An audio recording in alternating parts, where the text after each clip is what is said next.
It's Tuesday and it's time for Falcon Focus.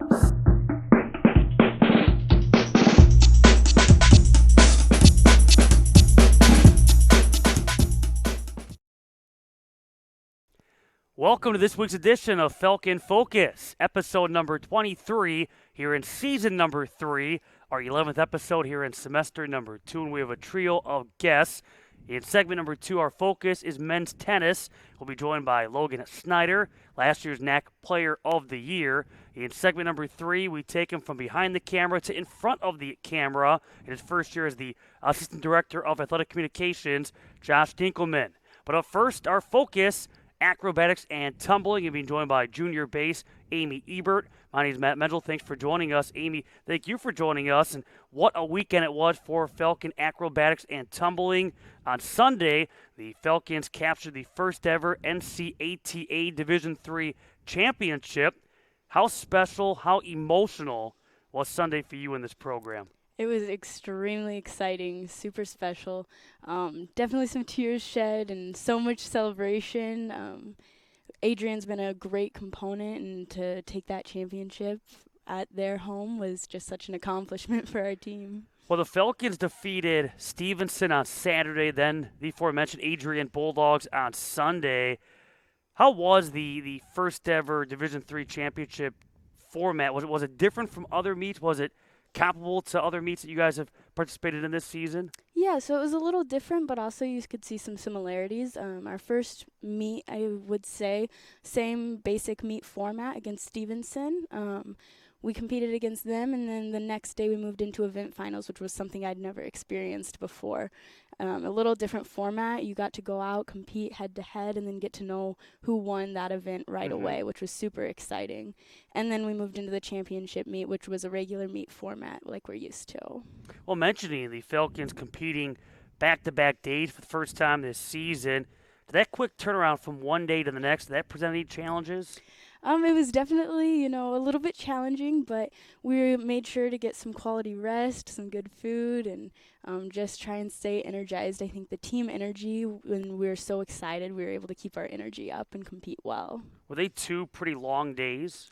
Yeah, a little bit, especially with travel in there, going straight from traveling to competing and traveling again. It makes for a little bit of a long day, but it was super fun, and a challenge is always good. Absolutely. And Sunday, the Falcons set out a goal of trying to score 250 plus points and accomplish that feat in that championship win over the Adrian Bulldogs, finishing with 254.955 points, the second most in program history. In your opinion, what was the key to all that success on Sunday? I think a lot of it just has to be about focus. We practice every morning, and we have good reps, we have bad reps, but when it comes down to it, we get to compete once. We go out on the meet and we get one chance. We either hit it or we don't. And so everybody just coming in together, focusing, cheering each other on, and supporting each other when it matters is the most important thing. Yeah, and be sure to check out CUWFalcons.com for the recap from this past weekend. A number of program records matched or surpassed this past Sunday. A number of season high scores as well. For you, what was the highlight when you look at events? What was the event highlight for you? I would say my 6 element acro event. I was just ecstatic when I heard the score. We'd been working on that. It's some new skills that have never been competed in the history of acrobatics and tumbling. So getting the opportunity to go out on the mat, do something new, and get a school record with it too. Yeah, no kidding. That's fantastic. And the overall team scores, when you look, throughout the course of this 2022 season, it seems like the team scores improving almost every meet. One meet to the next, you guys only got better as the season progressed. How confident was this team heading into that NCATA Division III championship? We felt pretty good. We were excited. We knew we could be who we needed to be, and we knew we could put our best out there. And I think our coaches did a wonderful job of, pacing us throughout the season and helping us grow. And there's a peak that you hit, and yet we hit the peak just at the right time. And being able to know what we know and go out there and just do it just like we did in practice, nothing special. It was exciting. And speaking of knowing what you know or maybe what you don't know, you faced a Stevenson program, as mentioned on Saturday, a team you haven't seen this season. Was that maybe a little uncomfortable? Did it really not matter in the whole scheme of things? I think it was a really cool opportunity. It's their first year as a program, and they're a pretty small team. So, um, a lot of the goals that we set as a team had to do with our own performance. You know, a lot of times in acro, it doesn't necessarily matter as much what's on the other side of the mat. You're going to compete to your best ability. It's just you out there on the mat. So what the other team does, it matters when it comes to the scoring, but when it comes to your performance, it doesn't make a difference. So Well, it was cool to watch them. and obviously, Adrian, Michigan is not the John Book Fieldhouse, but you guys have competed over the years, and even this season in Adrian, Michigan. Is there comfort there, at least kind of going into it, knowing what the environment's going to be like, what the lighting's going to be like, what the gym looks like?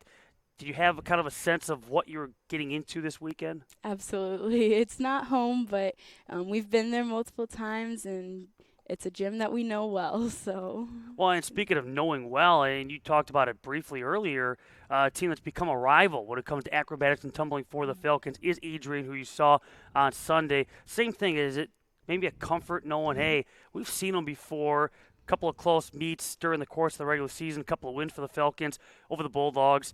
Did you kind of know what to expect going into that head-to-head? right, we had a little bit of an idea. You know, we would see them send one of their groups out onto the mat, and we had a general idea of what we were going to see, but there's always a little bit of an element of surprise. You know, Sure. something could fall or something could hit extremely clean.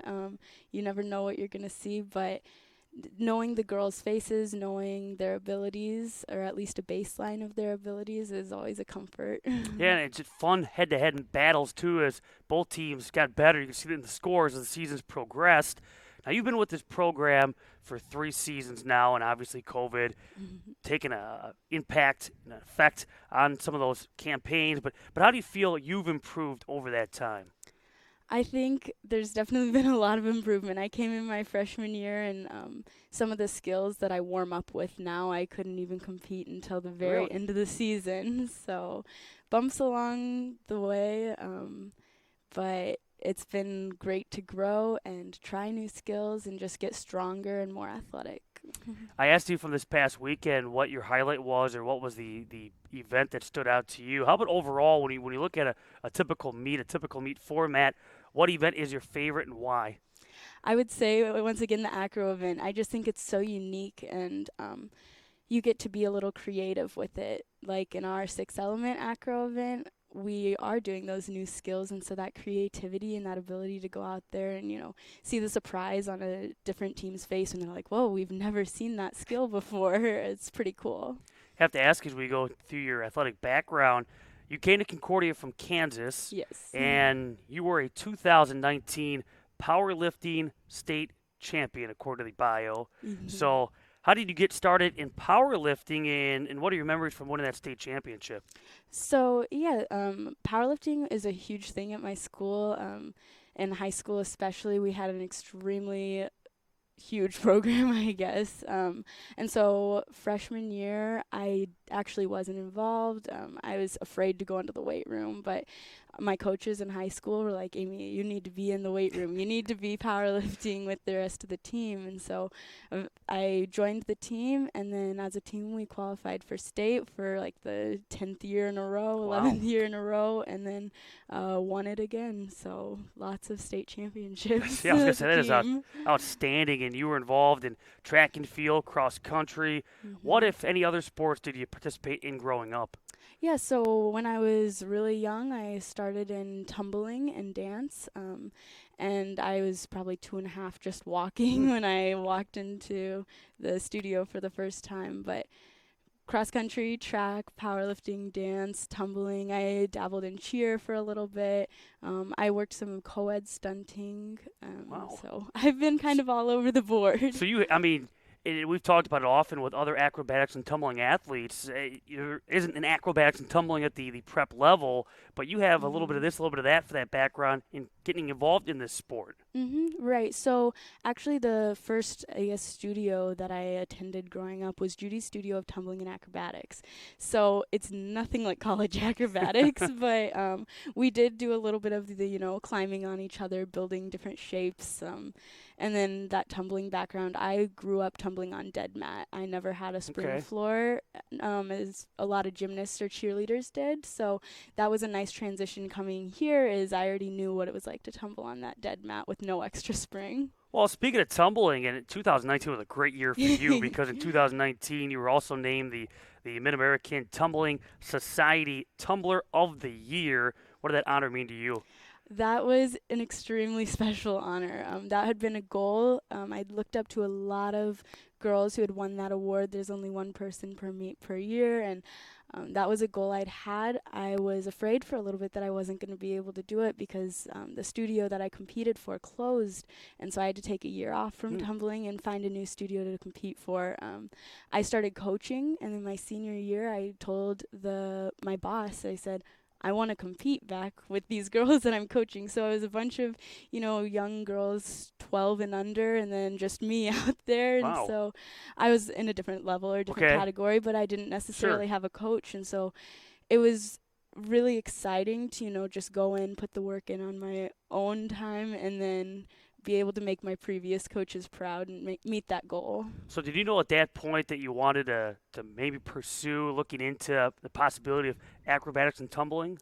Yeah, I would say about my junior year, my sister who went to Concordia, Nebraska, she sent me a post from Concordia's acro page, and she was like, Amy, check this out, because I was never going to be a college gymnast, and college cheerleading wasn't a good fit for me, but I wanted to utilize athletics. I had no idea acrobatics and tumbling was a sport in college, so when my sister sent me that post, I was like, this is exactly the sport I want to do. This is the athletic side of basically all the elements that I've learned growing up put together into one sport. It was almost like it was made for me. Yeah, no kidding.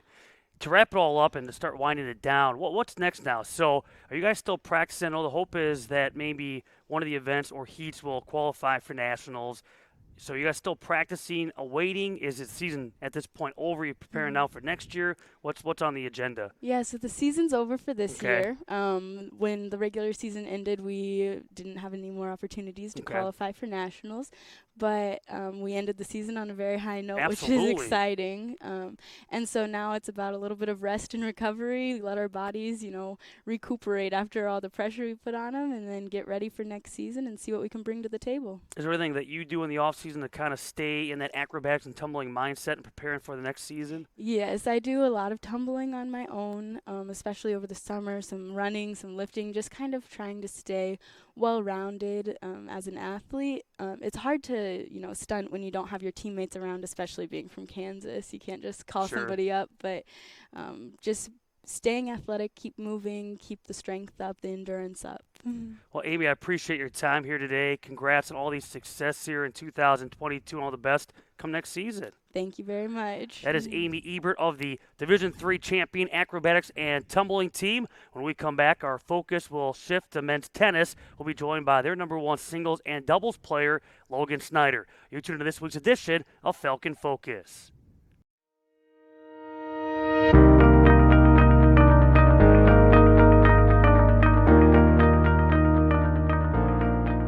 Since 1978, Lutheran Church Extension Fund has had the humble privilege of supporting the Lutheran Church Missouri Synod in fulfilling its mission of sharing the gospel. Thanks to our faithful investors, we provided thousands of church workers, congregations, schools, and organizations with the resources they need to reach more people with the saving name of Christ. It's what we do. Because our greatest joy comes from seeing LCMS Ministries and her workers thrive, we will continue to make precious resources available, both today and far into the future. It's our promise to you. We are Lutheran Church Extension Fund. We are Lutheran Church Extension Fund. We are Lutheran Church Extension Fund. We want to be part of your great and exciting work.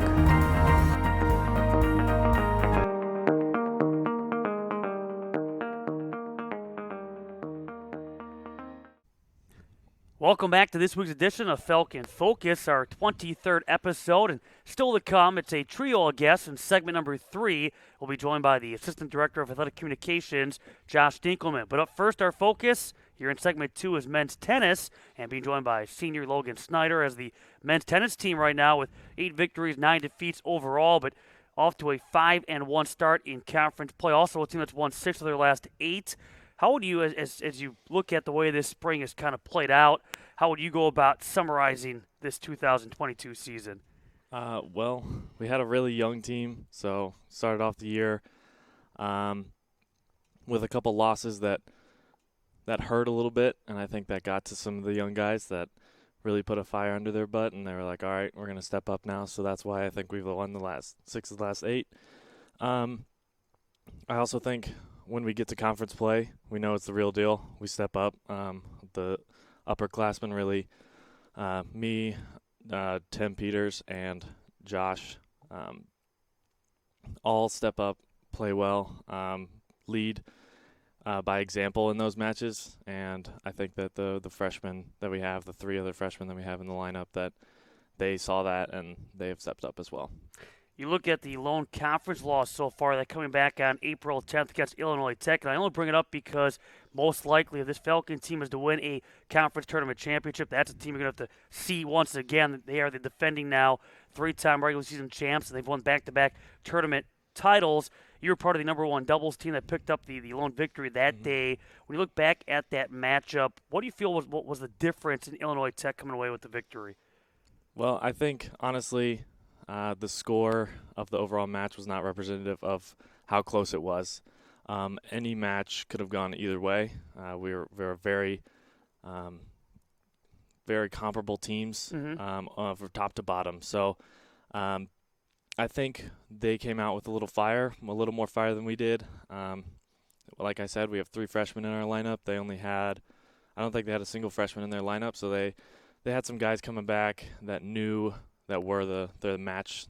They circle us on the calendar every year. So we had some freshmen that were maybe a little shell-shocked after doubles. They came out swinging, and we had some guys that were like, whoa, I did not expect this, especially with the other conference matches that we had played to that point. We hadn't really seen that level yet. So I think that's why they came away with that. Now, this past weekend, the Falcons win at MSOE 5-3, MSOE's first conference loss of this 2022 spring. Recap, at least for you, your single and doubles wins. Yeah, it was a really tight match, a lot tighter than we wanted it to be.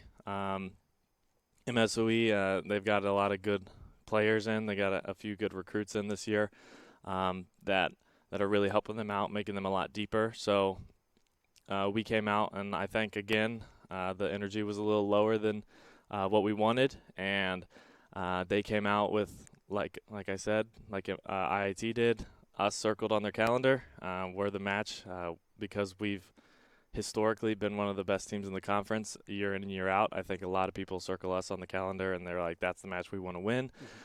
So they came out and took it to us. We went down 2-1 after doubles. Me and my doubles partner won in a tiebreaker.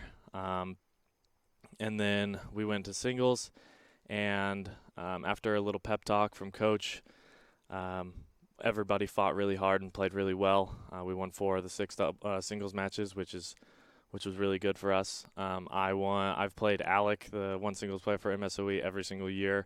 I've never lost to him, so I've got some confidence. I've got that edge over him, I think. But it's just it's a fun match to play. That the energy's good on both teams. Everybody wants to win. Nobody is giving up at all. So it's just that was a lot of fun on that Saturday, and obviously it was a lot more fun to pull out the victory as well.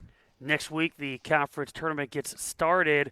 Overall, how would you handicap this conference this year, and how comparable is it to years past, the way the NAC is shaping up? It's very comparable. Since I've been here, it's been us and IIT, and then a little half step below that, MSOE, and then us full step below that, usually WLC, St. Norbert this year. WLC's got some good players. They're just not as deep as most teams, which makes them struggle in the conference. But WLC, MSOE, right around the same level. Then it's us and IIT on a little half step above them. For you, have you been pleased with the way you've played this season?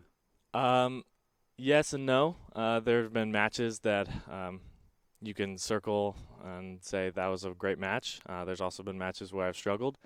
I lost to WLC this year, which was a disappointing loss overall, but when you look at his results in the rest of the season, he's like 10-2 overall. He's not a bad player at all. It was just disappointing for me at the time because it's my first conference loss in the last 2 seasons. So just disappointing there. But then you can circle a match on over spring break where I won against the guy who's transferring to a D1 school on a full ride scholarship. So we've got the highs and lows of the season.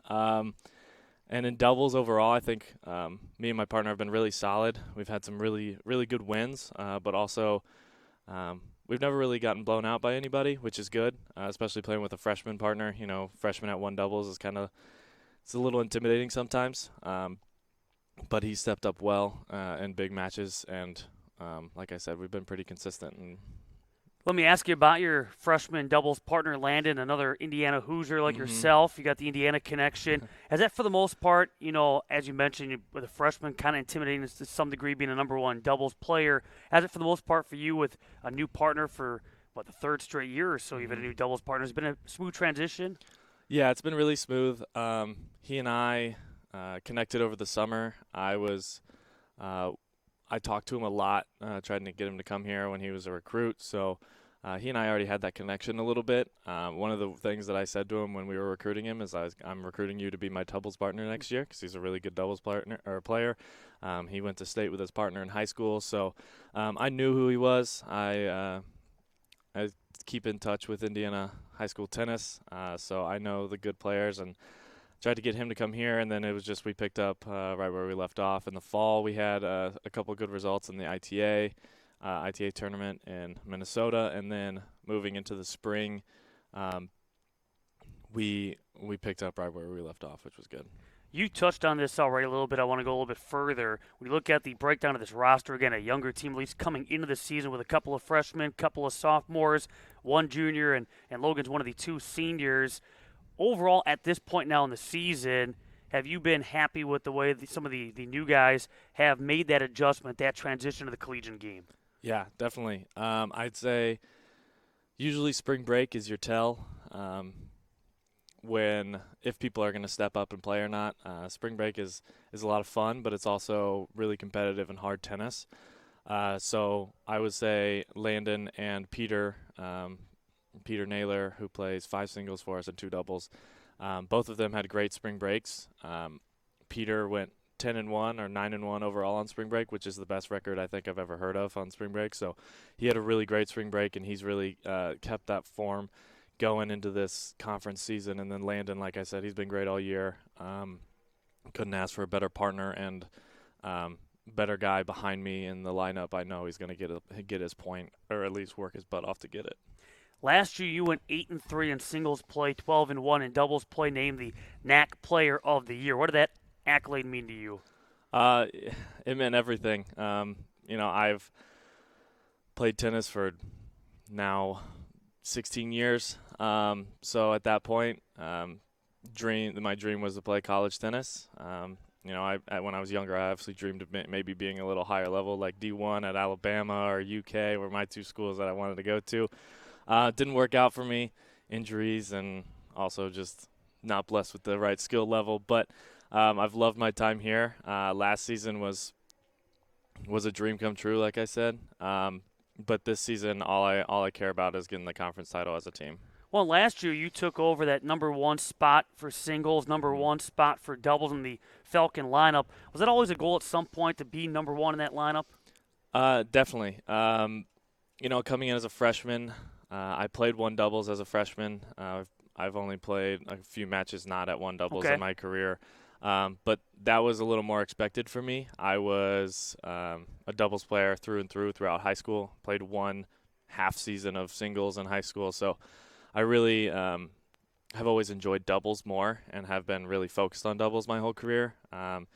Then I got here where you play both singles and doubles. And singles was just, it's a different beast. You have to hit every ball compared to doubles where you just have to hit half of them, or points are a lot longer in singles. You have to construct things more. You can't just go for something and then expect the point to be over because usually people are going to run it down.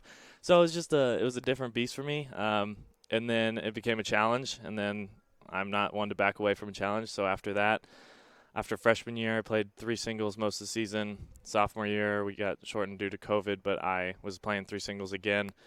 And then we graduated a couple guys, and I was like, all right, now's my time. Now's my opportunity to get in there. I started this season playing 2 and 3, and then we had an injury halfway through the season, got put into 1, and I never looked back after that. How do you feel like in your time at Concordia, your game has improved, evolved? Singles, it's improved dramatically. I can't describe how much it's improved. Doubles has improved a lot as well. I'm just overall a smarter player, I would say. That's the biggest thing for me is I've always had tennis knowledge. My dad was my high school coach, so tennis was always talked about, whether it was at practice or at the dinner table. So I think that blessed me with a higher tennis IQ than a lot of people, especially at this level. So that has really come into play now on the court rather than after the matches, reflecting back. I can see during the match, during the points, better now than I could as a freshman, I would say. Going back to your prep days, you won a school record 62 matches in tennis, but Josh Dinkelman will appreciate this. You were also an all-state volleyball player in high school. Was tennis always the sport that you felt you were going to go collegiately? Did you ever pursue or consider volleyball? I considered volleyball heavily, especially since I'd played tennis for so long and I wasn't really getting as many offers as I wanted to. I had a couple looks from small D3 schools like Concordia, Calvin University, one of the other ones. And then for volleyball, I committed here before my senior season for volleyball. I only played volleyball for 3 years, so I started my sophomore year. Committed to tennis, come here right before my senior season for volleyball, and then after the second or third tournament that we had for volleyball, I ended up having 3 full ride NAI offers. Had to turn them all down because I wanted to keep my word to play tennis here. But could you, obviously schedule-wise, it may have been tough. Could you potentially try to juggle both, maybe here or somewhere else? Could you have looked at that? Was that even a possibility? It was definitely a possibility and definitely a thought. I talked to both coaches a lot coming in because I did want to do that. I didn't want to give one of them up. But after one season, just the fall season of tennis, talking with both coaches, I would have had we practiced in the morning for tennis in the spring, so I would have morning practice, and then I would have had class all day, and then I would have afternoon practice or a game for volleyball, and then I would have had matches on the weekends for tennis, and then possibly games on the weekend for volleyball as well. So I'd have to pick one, and I never wanted to rank one over the other while in the season because I didn't feel that would be fair to my teammates. I wanted to give everything that I had into one of them, so I chose tennis. And it's paid off so far, reigning NAC Player of the Year. You mentioned you've been in tennis now about 16 years. Mm-hmm. How did you get started? So like I said, my dad was the high school coach. He has played his whole life. So everyone in my family except for my mom played. My sister, my older sister, and my brother both played at Franklin College in Franklin, Indiana, in my hometown.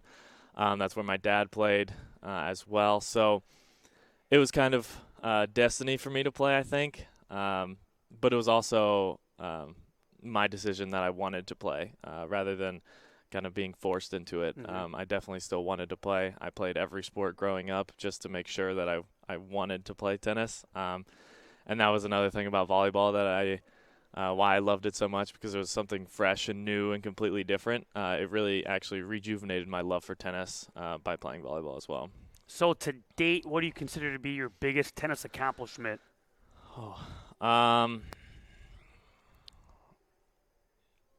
In high school, I'm in the Hall of Fame in my high school for the tennis accolade that I got. So being all-state my senior year and on the all-regional team. So that's awesome. But I also think that being here with the individual accolade of being Conference Player of the Year, I think that's got to top that. When you look at the week ahead for the Falcons, again, next week the NAC tournament gets underway, and hopefully plenty of tennis still to come as a Falcon for Logan. But, okay, a senior, what is your major? What do you hope to be doing with that major? What's next for you when your time here at Concordia comes to a close? Yeah, so exercise physiology major and psychology minor. Both of those are hopefully leading to me to a coaching job. That's my dream, is to coach college tennis at maybe a university pretty similar to this one, full-time. But immediately following, I am graduating May 14th, and I'm moving back home. I have a job at a tennis facility in Indianapolis that I'm going to be teaching pro and doing clinics and stuff. So starting my coaching career immediately, basically.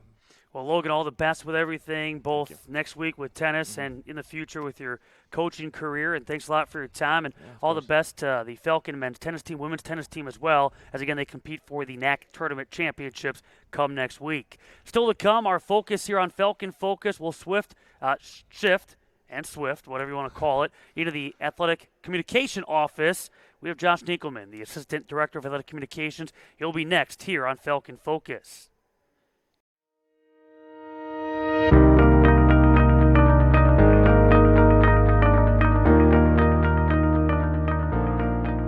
Since 1978, Lutheran Church Extension Fund has had the humble privilege of supporting the Lutheran Church Missouri Synod in fulfilling its mission of sharing the gospel.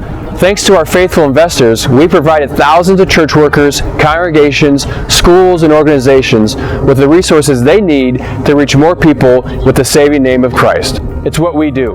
Because our greatest joy comes from seeing LCMS Ministries and her workers thrive, we will continue to make precious resources available, both today and far into the future.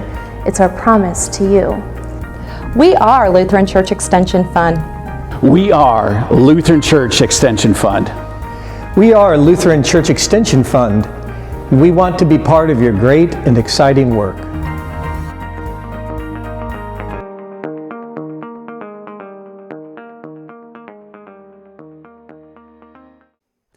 Welcome back to this week's edition of Falcon Focus. We make the swift switch here to segment number 3. Now I got it right that time. Being joined by the first-year Assistant Director of Athletic Communications, Josh Dinkelman. And a quick note before we get to the interview, this is our second to last episode of Falcon Focus for the 2021-22 school year. We wrap things up next week. The entire half hour is dedicated to the Director of Athletics, Dr. Rob Barnhill. It's like a State of the Union for Concordia Athletics when we talk to Dr. Rob Barnhill next week for Falcon Focus. But first we talk with Josh Dinkelman here, and we move him from behind the scenes to now in front of the camera, and some have told us not to do that, but you know, we like to live on the edge here on Falcon Focus.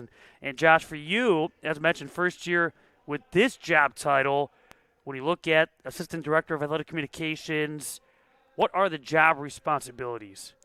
Yeah, so like you said, first year. I was in it for 4 years as a student, first year being full-time, but it's a lot of behind-the-scenes stuff that a lot of people don't see. It's days in the office where we're getting ready for game days, not only the physical aspects, but everything online. So game programs, getting all that stuff done.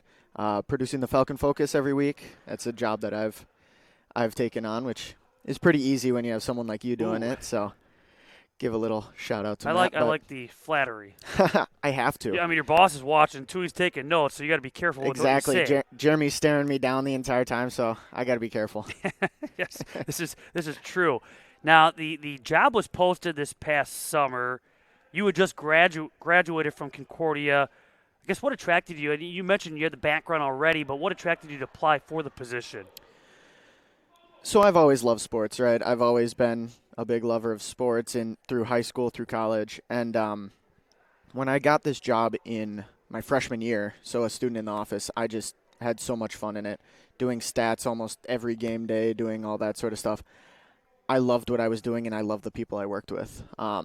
Sometimes you don't hear that much from anyone, but I enjoyed what I did. So when this job became available, because of the COVID hiring freeze and everything, and the timing was just perfect, and I saw that as a sign as, hey, you should maybe apply. And me and Jeremy had talked about it a little bit my senior year, being, hey, this is an open job position, like, what are your thoughts on this? Me and him going back and forth on that. But come summer, this was really the only position I applied for over the summer. I was working a summer job up at the Bog, a golf course in Saukville. And I'm like, okay, I'm putting all my eggs in this basket. Worst comes to worst, I'll be there for a little bit longer. So Your first year is winding down, and I don't want to get ahead of it because there's a couple of weeks still to go, and the NAC baseball tournament among some other events coming up. So it's going to be quite the finale these last few weeks here for the athletic communication office. But how do you feel, at least so far, the first year has gone? I think it's gone well. It was a little rocky at the start. Obviously, the transfer from student to full-time is hard. I'm not going back to my room like after a game day. Like, I'm going back to the office, getting stuff done, coming in early in the morning, getting stuff done all day. So it was a tough transfer, but I learned a lot from Jeremy, and we got through it. Now be careful with this next answer. Favorite part of the job, most challenging part of the job. And I see that I can see in the corner of my eye that The glare. Jeremy Crawford has fixed his posture as he waits to hear how you answer this next question. You're already trying to get me in trouble, aren't you? Well, looking for that next job. I think my favorite part of the job is being able to do the thing I love with the people I love. Like, I already said that, and it sounds kind of cheesy. But when you do something that you enjoy, it doesn't feel like a job. It feels like a hobby. Okay. So, like, yes, it's long hours and it's a lot of work, but I enjoy what I do. I love being able to come in. It sounds simpler than it is actually, but being able to watch sports is a job, right? Being able to invest myself in sports, especially sports that I, quote-unquote, grew up in when I was in college here. You know what I mean? So that's my favorite part of the job. I'd say least favorite part of the job. Most challenging. Most challenging? I don't want to get you that Okay. far in the Most challenging, trouble. I would say, I knew this coming in, but were the hours. Of course, sports are built for people that have jobs, like normal 9-to-5 weekday jobs. Sports are built to please those people and be a release in times that they're not in work. So that's when we're in work, right? So we're working long hours, late nights, weekends, holidays, all that sort of stuff. We don't, quote-unquote, get off. But again, it's not quite a job at that point when you're doing something that you enjoy. You were on this show last year as a men's volleyball player, so now a different role. Has that been an adjustment for you, having to take a step back? You're no longer going out there and competing, but now you're on the sidelines watching, if you will. Yeah, for sure. I mean, I was kind of always on the sidelines watching. Well, Didn't he said it. But no, it's been a challenge. Trying to step back from a program that I helped build, and I can't be as invested, quote unquote, as I want to, because we have 32 other sports that I have to be invested equally, right? And I don't like to play favorites because that's not fair to everyone else.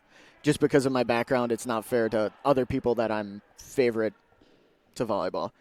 So it's been a little tough to take a step back, knowing all of the guys that are still competing out on the court. I know for sure the first game that I worked was really, really tough. Sitting behind the desk, I was like, I miss it a lot. Wish I was out there. But over the season, it got easier. It was really fun to watch them grow. All the freshmen that came in that over the summer I was able to play in open gyms with and stuff like that and see how they grew throughout the season. Not playing favorites, but is there one game, is there a season so far in your first year that stands out when you look at the success that Falcon Athletics has had?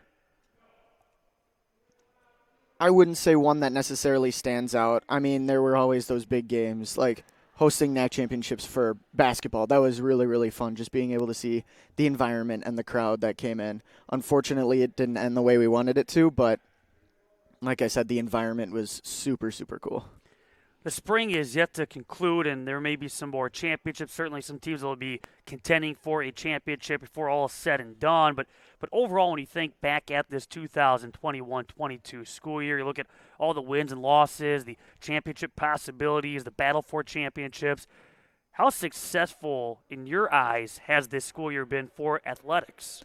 I think it's been really good. I know that we've had a couple of teams that set higher goals that didn't accomplish those because of some outlying circumstances, and you can never control all of that stuff. But I think it's been pretty solid. We haven't had anyone that just went completely down the dumps, so that's always nice. It is, yeah. But I think it's been good.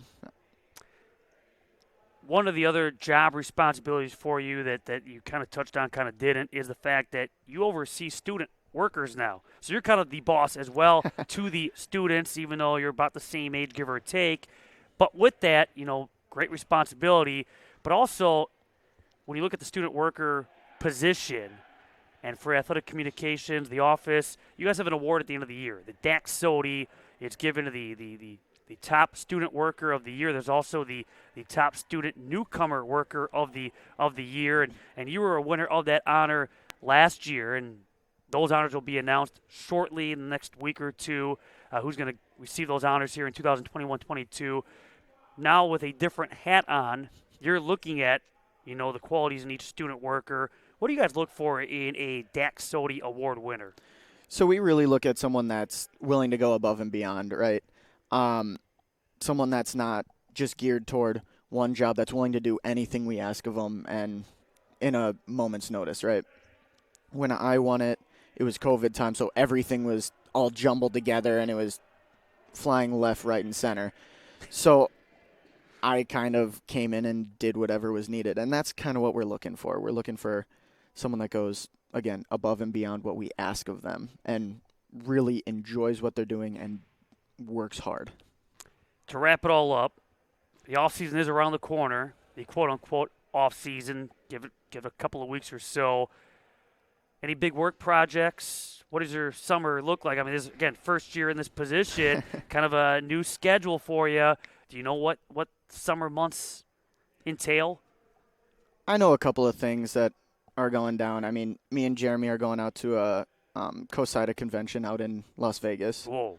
So that's going to be a good one. Whoa. That sounds a little dangerous. No, I don't think so. More for Jeremy than for me, but you never know. I have a couple of other things planned. I have a wedding to plan. That's going to be a lot of fun. So, yeah, it's going to be a busy summer for sure. I'm excited. Just remember, guys, what happens in Vegas stays in Vegas. Don't remind me. Yeah. Well, anything else you want to add? I think we're good. Oh, those are some really good questions, Matt. Oh, I appreciate that. That's been Falcon Focus. That was quite the segment. We'll do it one more time. Next Tuesday, that's it. We're done for the 2021-22 school year. The boss, the head honcho, the director of athletics, Dr. Rob Barton will be in that seat the entire half hour as we talk about the state of affairs for the NAC, Concordia Athletics, and so much more as we get through this 2021-22 school year. Thanks to all of our guests. All the best to Falcon Athletics. Thank you for watching. This has been Falcon Focus on the Falcon Athletic Network.